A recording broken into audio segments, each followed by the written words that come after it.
Hey everyone, it's Kim and we are here in the kitchen again. Another one of my very favorite recipes, simple and easy to make.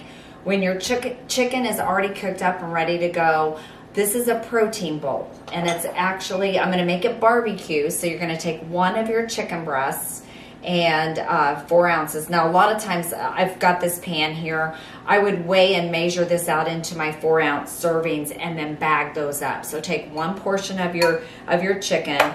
My rice is 1/3 of a cup, so I'm gonna put 1/3 of a cup of rice in here for my carb. And then you can add any vegetables that you want. I've got some onions, some broccoli, some red cabbage, and then also zucchini is in here too. And what I do is I just quick and simple add this to a bowl, top it with some barbecue sauce,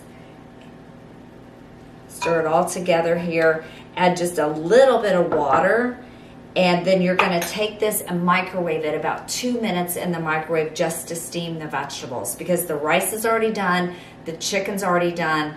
Quick, simple, and easy meal prep. We have tons of recipes at Fit Bodies for Life, so check down below all of the recipes that we've got and click our link, and be sure to share this video and give us a thumbs up.